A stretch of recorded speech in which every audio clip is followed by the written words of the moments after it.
O Bahia tem lidado bem com os jogos fora de casa.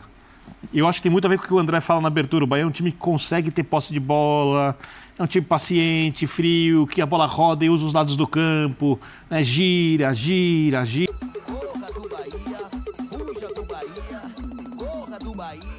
Isso que está aí na tela. O grupo da morte fica emboladíssimo e o Bahia, apesar da derrota ontem, também por 3-1, né?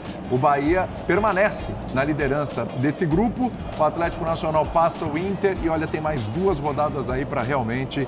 Vão ser de tirar o fôlego. As 2 últimas rodadas dessa fase de grupos não dá para cravar absolutamente nada. E a gente... Bom time do Atlético Nacional. Agora, o Bahia estará nessa mesmíssima posição na próxima rodada. Exatamente, é aí o jogo. Aliás, a situação do Bahia é louca. E o Atlético Nacional não pode ser derrotado. Sim. Não, acho que chegou um ponto, André. 6 pontos, né? Aí fica numa... Chegou um ponto, faltando 2 rodadas, com tanto equilíbrio que ninguém pode ser derrotado. E para o Bahia é pior esse contexto, porque o Bahia... tem 2 jogos fora. O Bahia vem do pote 4, quem é pote 4 fecha fora os 2 jogos fora. Quem é pote 1, que é o Nacional, fecha os 2 jogos em casa. Se ele ganhar aí, ele está classificado. Mas então, é que ganhar aí é uma parada duríssima. Então, assim, a situação do Bahia, e isso é engraçado, porque hoje o Bahia é o líder da chave. Eu não sei se eu não preferia estar, acho que eu preferia estar na situação do Internacional hoje. Eu não. Isso é bem maluco. Eu achei que você ia falar do Nacional. Por causa dos jogos em casa? Exatamente. Porque recebe o Bahia, tem um confronto direto contra o Bahia em Porto Alegre e o outro jogo, o jogo fora, é contra o Nacional. Que é o próximo. Que eu acho que é, por mais que o Nacional... Que pode estar eliminado na última rodada. Eu acho... Não, mas é na próxima rodada, né? O Nacional... quinta-feira. Nacional e Internacional é na próxima rodada. Primeiro Nacional. Quinta-feira no Parque Central. Mas o que eu acho é que, assim, você pega o time... Ainda acho o Nacional o time mais fraco da chave, apesar da vitória sobre o Bahia, apesar do 3-3 contra o Inter. Então, você pega o time... É fora de casa, mas é o time, acho que, com menos qualidade da chave. E depois você tem um confronto direto contra o Bahia, que é um ótimo time, mas que é em Porto Alegre. O Bahia tem 2 jogos duríssimos.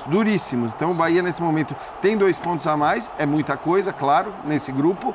Mas, cara, você tem que pegar esse Atlético Nacional aí, nesse clima, e depois ter que enfrentar ou decidir a sua vaga contra o Inter em Porto Alegre, eu não sei, eu não cravo que eu preferia a situação do Inter, mas eu acho que são situações muito parecidas em relação às chances de classificação ou de eliminação. Eu estava puxando aqui a tabela, obrigado, Dimas.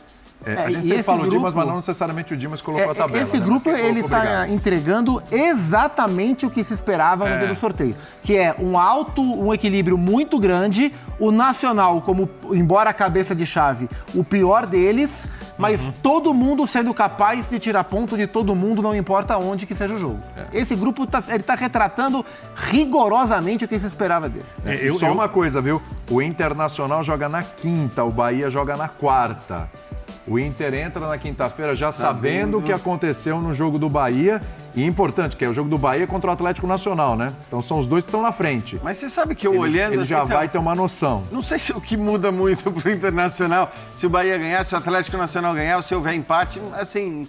Acho que não é aquela coisa que fica muito claro que você precisa de um resultado ou de outro de acordo com o resultado do jogo do Bahia. Supondo que o Bahia perca, o Inter...